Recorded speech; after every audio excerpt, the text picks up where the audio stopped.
ఓం సాయిరామ్. సాయి భక్తులందరికీ నమస్కారం అండి. సాయినాథం దయ వల్ల ప్రతి ఒక్కరి కుటుంబం ఎక్కడున్నా కూడా సుఖంగా, సంతోషంగా ఎప్పుడు కూడా అష్టైశ్వర్యాలతో, ఆయురారోగ్యాలతో ఆనందంగా ఉండాలని చెప్పి సాయి తరపున నేను కూడా కోరుకుంటున్నాను. ఈరోజు వీడియోలో సాయి పిలుపు ద్వారా మనకు వచ్చినటువంటి సందేశం ఏంటి, బాబాగారు మనతో ఏ సందేశాన్ని చెప్పాలనుకుంటున్నారంటే, తల్లి ఈ గురువారం రోజు రాత్రి 9 గంటల లోపు నీ బంధంలో ఒక మార్పునైతే ఖచ్చితంగా నువ్వు చూడబోతున్నావు. ఇప్పటి నుంచి నీకు అదృష్ట గడియలు మొదలయ్యాయి అని మనకు బాబాగారు ఈరోజు ఈ సందేశం ద్వారా చెప్పాలనుకుంటున్నారు. ఇలా బాబాగారు ఎందుకు చెప్తున్నారని మనం సాయి మాటల్లోనే తెలుసుకుందాం. వీడియో స్టార్ట్ చేసే ముందు ఒక చిన్న రిక్వెస్ట్ అండి. ఈ సందేశం కనుక మీ అందరికీ నచ్చినట్లయితే వీడియోకైతే ఒక చిన్న లైక్ అయితే ఇవ్వండి ఫ్రెండ్స్. ఇక బాబాగారి సందేశాన్ని విందామా. బిడ్డ, శుభాశీస్సులు నీకు. దిగులు చెందకు, అంతా నీకు మంచే జరుగుతుంది. కన్నీరు పెట్టడం వలన ఉపయోగం ఏమీ లేదు కదా. నీ ఆరోగ్యం దెబ్బతినడం తప్ప. పెద్ద కష్టమే కానీ అదే తలుచుకుంటూ ఉండిపోతే జీవితం అంతా వేదన భరితమవుతుంది. జీవితంలో మార్పు సహజమే కదా. జీవితం మంచిగా సాగుతున్న సమయంలో చెడు ప్రవేశించడం ఎంత సహజమో, చెడు రోజులు అనుభవిస్తున్న కష్ట సమయంలో మంచి జరగడం కూడా అంతే సహజం. కాకపోతే మన జీవితంలో చెడు ప్రవేశించినంత త్వరగా మంచి ప్రవేశించదు. మన సహనాన్ని పరీక్షిస్తుంది. తట్టుకొని నిలబడ్డావా, నువ్వు జీవించినంత కాలం సకల సౌభాగ్యాలు అనుభవిస్తావు. అలా కాకుండా పరిస్థితులను ఎప్పుడు కూడా తిట్టుకుంటూ, అందరినీ దూషిస్తూ, లేదా వెంటనే ఈ చెడు నుండి తప్పించుకోవాలని చెడు దారిలో ప్రయాణించడం చేస్తే ఇంకా భయంకరమైన రోజులు నువ్వు అనుభవిస్తావు. కొందరు అనుకుంటారు, మేము ఎప్పుడు ఎవరికీ అన్యాయం చేయలేదు, అయినా భగవంతుడు ఇలాంటి శిక్ష మాకు వేశాడు అని నిందిస్తారు. కానీ ఇది తెలుసుకోవాలి, జన్మించిన ఎవరైనా సరే తెలిసో తెలియకో ఏదో ఒక పాపం అన్నది చేస్తారు. దాని ప్రతిఫలం అన్నది ఎంతటి వారైనా ఖచ్చితంగా అనుభవించాల్సిందే. ఏమి కోల్పోయావో అన్నీ తిరిగి నువ్వు పొందుతావు. ఎవరినైనా సరే పోగొట్టుకున్నవన్నీ ఖచ్చితంగా పొందుతారు.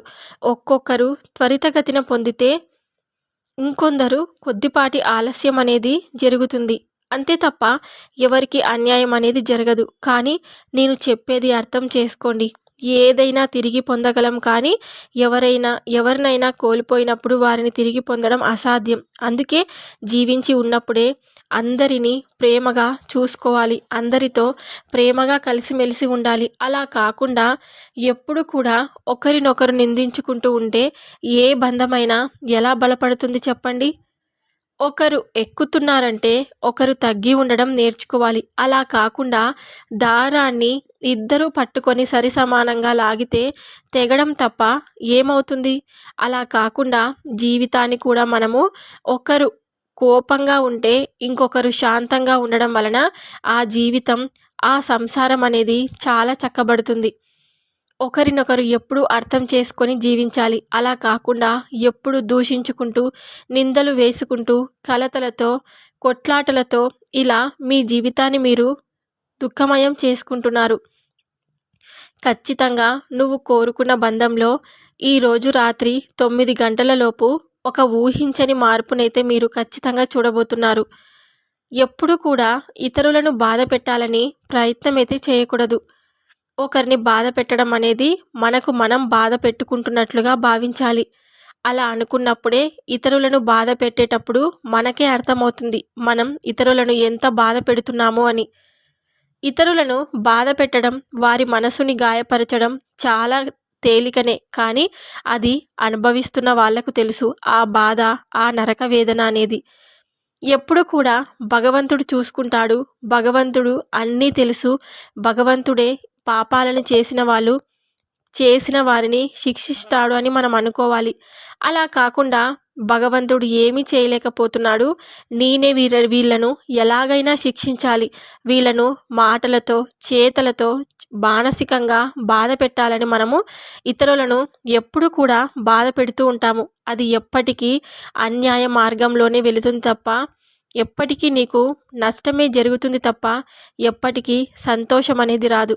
అలా కాకుండా ఇతరులను సంతోషపరుస్తూ నువ్వు కూడా అందులోనే సంతోషాన్ని వెతుకుతున్నట్లయితే నువ్వు పుణ్యకర్మలను మూట కట్టుకొని ఇంకా మంచి జీవితాన్ని అనుభవిస్తావు. కొంతమంది అనుకుంటూ ఉంటారు, ఇతరులతో ఎంత కోపంగా ఎంత కఠినంగా ఉంటే మనకు అంత మంచి జరుగుతుంది, ఇతరులు మనల్ని చూసి భయపడాలి, ఎప్పుడు కూడా మనము గంభీరంగా కనిపించాలని అనుకుంటూ ఉంటారు. అది ఎప్పటికీ ముమ్మాటికి తప్పే అవుతుంది. ఎందుకంటే నిన్ను ఎప్పుడైతే వాళ్ళు ఆ కోపపు ముఖములో చూశారో వాళ్లకు అప్పుడే అర్థమవుతుంది నువ్వు ఎప్పటికీ ఇక మారవని, నీ జన్మ ఇంతేనని. అలా కాకుండా ఇతరులతో ఎప్పుడు కూడా సంతోషంగా ఉన్నట్లయితే, నువ్వు ఇతరులతో ప్రేమగా ఆప్యాయతగా మాట్లాడినట్లయితే వాళ్ళు కూడా నీ నుంచి సంతోషాన్ని, నీ నుంచి మంచి మనసును కోరుకుంటారు. అలా కాకుండా ఎప్పుడు కఠినంగా ఇష్టానుసారం ప్రవర్తిస్తూ ఉంటే కనుక నీ భార్య బిడ్డలు మిమ్మల్ని వదిలి వెళ్ళడానికి కూడా సిద్ధంగా ఉంటారు. ఇన్ని రోజులు వాళ్ళు ఇంత ఓపికగా మీ కోపాన్ని కూడా భరిస్తూ ఉన్నారంటే కేవలం మీ మీద ప్రేమతో మాత్రమే ఇలా చేస్తున్నారని మీరు అనుకోవాలి. అలా కాకుండా ఎప్పటికీ కూడా కుటుంబాన్ని మానసికంగా బాధ పెడుతూ ఉంటే కనుక నీకు ముప్పులు తప్పవు అని నేను చెప్తూ ఉంటాను. ఇతరులను సరైన మార్గంలో నడిపించడానికి నేను మిమ్మల్ని ఎప్పుడూ ప్రయత్నిస్తూనే ఉంటాను. బిడ్డలను సరైన మార్గంలో నడిపించడానికి తల్లిదండ్రులుగా మీరు వారికి మంచి చెడులు తెలియచేయండి. అది మానివేసి మీ సమస్యలో మీరు ఆలోచించుకుంటూ ఉండిపోతే వారు మీ చేయి దాటిపోయే అవకాశం ఉందని కూడా గుర్తుంచుకోవాలి. పిల్లలను ఎప్పుడు గమనిస్తూనే ఉండాలి. ఎందుకో ఈ క్షణం వరకు ఇంకా నాకు కష్టం తొలగలేదు బాబా అని చాలా బాధపడుతూ ఉన్నావు కదా. ఖచ్చితంగా నువ్వు ఎదురు చూపులకు, నీ ఓర్పుకు ఏమి ఫలితం లభిస్తుందో నువ్వే చూస్తావు కదా. ఈ రోజు నీ జీవితంలో అత్యంత సంతోషకరమైన రోజుగా మార్చబోతున్నాను. మీ కుటుంబానికి పట్టిన దారిద్ర్యం తొలగించుకోవడానికి అవసరమైనంత ధనం కూడా నీకు చేకూరుతుంది. నువ్వు కోరుకుంటున్న బంధంలో ఖచ్చితంగా మార్పునైతే నువ్వు చూస్తావు. వాళ్ళే నిన్ను వెతుక్కుంటూ నీ దగ్గరకు వచ్చి నన్ను క్షమించమని అడుగుతారు. ఖచ్చితంగా వాళ్ళ మనసును అర్థం చేసుకొని ఇకపై నువ్వు సంతోషంగా ఉండగలుగుతావా? ఉండు. లేకపోతే ఇంకా బాధ పెట్టాలని ప్రయత్నం అయితే చేయకు. నీ జీవితం ఒక మంచి స్థాయికి చేరుతుందని నేను చెప్తున్నాను. ఇకపై మీ భార్యాభర్తల మధ్యన వచ్చిన విభేదాలన్నీ తొలగిపోయి అన్యోన్య దాంపత్యం అయితే ఏర్పడుతుంది. తద్వారా మానసిక ప్రశాంతత కలిగి మీ కుటుంబం ఆర్థికంగా, ఆరోగ్యంగాను కూడా వృద్ధి చెందుతుంది. నువ్వు కోరుకున్న విధంగానే నీ భవిష్యత్ ఉండబోతుంది. అనుకున్నవన్నీ అనుకున్నట్లు జరిగి విజయం నీ సొంతమవుతుంది. నిన్ను ఎల్లవేళలా నేను కాపాడుతానని నువ్వు నమ్ముతున్నప్పుడు నేను నీ చేతిని ఎలా వదిలిపెడతాను? సదా నీతోనే ఉంటూ నిన్ను ఎప్పటికీ కాపాడుకుంటాను. ఓర్పుగా ఉండండి, ఓర్పుగా ఉండు. భగవంతునిపై విశ్వాసం కలిగి ఉండు. శ్రద్ధగా నీ పని నువ్వు చేసుకొని వెళ్ళు. ఆపై అంతా నేను చూసుకుంటాను. ఎల్లప్పుడూ నీకు రక్షణగా ఉంటాను. భగవంతుని మీద ఉండవలసింది భక్తి. నువ్వు కోరింది నెరవేరుస్తారని నమ్మకం. అంతే తప్ప నువ్వు 10 మందికి బాహ్యంగా కనిపించేలాగా ఆడంబరంగా పూజలు ఎలా చేశావన్నది ముఖ్యం కాదు కదా. ఎవరో నిన్ను అవమానించారని, నిన్ను చులకనగా చూసి మాట్లాడారని బాధపడుతూ కూర్చోకు. అవే తలుచుకుంటూ నీకు నువ్వుగా నీ భవిష్యత్తుని నాశనం చేసుకోవద్దు. ఎవరికి ఎప్పుడు ఏ గుణపాఠం చెప్పాలో భగవంతుడికి తెలియదా చెప్పు. నీ బిడ్డ పుట్టినప్పుడే వాడి బంగారు భవిష్యత్తు నేను రాసిపెట్టి ఉంచాను. నువ్వు ఏ విధమైన సందేహమైతే పెట్టుకోవద్దు. వాడు వెళ్ళిన చోటల్లా విజయం సాధించుకొని వస్తాడు.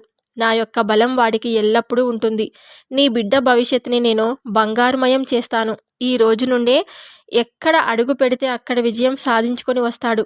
వానికి నా ఆశీస్సులు ఎప్పటికీ ఎల్లవేళలా ఉంటాయని నేను నీకు మాటిస్తున్నాను.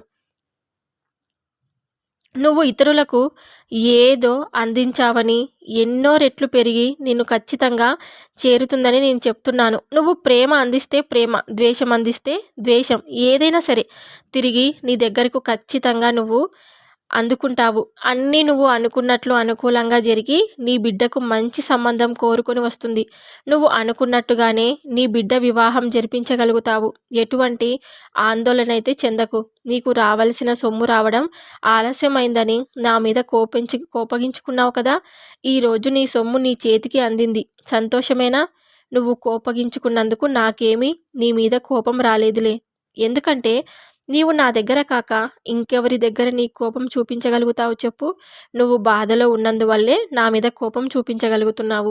ఏవి సరిగా జరగడం లేదు, నేను అనుకున్నవన్నీ సవ్యంగా జరిపించడం లేదనే నా మీద నీకు చాలా బాధగా ఉంది, కోపంగా కూడా ఉంది. నేను అర్థం చేసుకోగలను కదా! గత కొన్ని సంవత్సరాలుగా నువ్వు చేస్తున్న శ్రమకి ఫలితం ఈ రోజు నుంచి నీకు అందుతుంది. నువ్వు కోరుకున్నట్లే నీ వృత్తికి అత్యధికమైన ప్రచారం జరిగి నువ్వు అనుకున్నంత ధనం నీకు లభిస్తూ ఉంటుంది. నువ్వు మానవత్వంతో పేదవారి ఆకలి తీరుస్తున్నావు. వారందరికీ ఆశీస్సులు నీకు లభించడం వలన నువ్వు సుఖ సంతోషాలతో ఉంటావు. నీకు అంతా మంచే జరుగుతుంది. ఇటువంటి కార్యక్రమాలు నిర్వహించడానికి నీకు బలం అనేది చేకూరుతుంది. తల్లి, ఎప్పుడు కూడా నమ్మకం కోల్పోవద్దు. అపనమ్మకంతో అడుగు వేయవద్దు. నువ్వు గెలుపు బాటలో ఉన్నావు. విజయ తీరాలకి చాలా దగ్గరలో ఉన్నావు. నీలో ఉత్సాహం నింపుకో. వేగం పుంజుకుంటే నీ లక్ష్యం త్వరలోనే చేరుతావు. బిడ్డా, నేను నిన్ను ఎప్పుడు విడిచిపెట్టను. నీవు నా యందు భక్తిభావంతో ఆరాధన కలిగి నాపై ఎడలేని నమ్మకంతో ఎల్లప్పుడూ నా నామస్మరణ చేస్తూ ఉంటావు కదా! అలాగే నేను కూడా నీపై ఎంతో రెట్టింపు ప్రేమతో ఉంటాను. నువ్వు నాకు ఏది ఇస్తున్నావో దానికి రెట్టింపు నీకు నేను తిరిగి ఇస్తున్నాను. ఎవరు నిన్ను మాటలతో బాధ పెడుతున్నా మౌనంగా నీ కర్తవ్యం నిర్వర్తించే తీరు ఎంతో అభినందనీయం. త్వరలో అందరి నోర్లు మూతపడేలా నీ విజయంతో సమాధానమిస్తావు. నీకు ఖచ్చితంగా ఉద్యోగం అనేది వస్తుంది. నువ్వు అనుకుంటావు కదా, బాబా చెప్పిన ప్రతి మాట నిజమని. నువ్వు ఇన్ని రోజులు ఏ సమస్యతో అయితే బాధపడుతున్నావో ఆ సమస్యలన్నింటికీ ఒక ముగింపు దొరికిందని నువ్వు గుర్తుంచుకో. ఇప్పటి నుంచి నీ బంధంలో ఖచ్చితంగా ఒక మార్పు అనేది నువ్వు గమనిస్తావు. ఎప్పుడు నువ్వు సంతోషంగా ఉంటావు. మీ భార్యాభర్తలు ఇద్దరు, మీ ఇద్దరు పిల్లలతో కలిసి ఎప్పుడు కూడా సుఖ సంతోషాలతో ఉండాలని నా ఆశీస్సులు మీకు అందిస్తున్నాను అని బాబాగారు ఈరోజు మనకు ఈ సందేశం ద్వారా మనతో ఈ విషయాలు చెప్పాలనుకున్నారనమాట. బాబాగారు చెప్పినటువంటి ఈ సందేశం మీ అందరికీ నచ్చింటుందని అనుకుంటున్నాను. నచ్చితే కనుక వీడియోకైతే ఒక చిన్న లైక్ అయితే ఇవ్వండి ఫ్రెండ్స్. ఇంకా కొత్తగా మన ఛానల్ని ఎవరైనా చూస్తుంటే కనుక సాయి పిలుపు పక్కన రెడ్ కలర్లో సబ్స్క్రైబ్ అనే బటన్ ఉంటుంది. దాన్ని క్లిక్ చేస్తే పక్కనే ఆల్ అనే సింబల్ కూడా వస్తుంది. దాన్ని కూడా క్లిక్ చేస్తేనే నేను బాబాగారి వీడియో ఎప్పుడు పెట్టినా కూడా మీ మొబైల్ దాకా ఫస్ట్ నోటిఫికేషన్ రూపంలో వస్తుంది. అప్పుడు బాబాగారు చెప్పినటువంటి సందేశాలన్నీ చక్కగా వినొచ్చు. వినడమే కాదు, పాటించవచ్చు కూడా. రేపు బాబాగారి పిలుపు ద్వారా వచ్చే సందేశంతో మళ్ళీ కలుద్దాం. అంతవరకు కూడా బాబాగారి ఆశీస్సులు ప్రతి ఒక్కరి కుటుంబం పైన, ప్రతి ఒక్కరి పైన ఉండాలని చెప్పి, ఎప్పుడూ కూడా అందరూ సంతోషాలతో ఉండాలని చెప్పి మనస్ఫూర్తిగా కోరుకుంటున్నాను. సర్వేజన సుఖినో భవంతు. జై సాయిరామ్.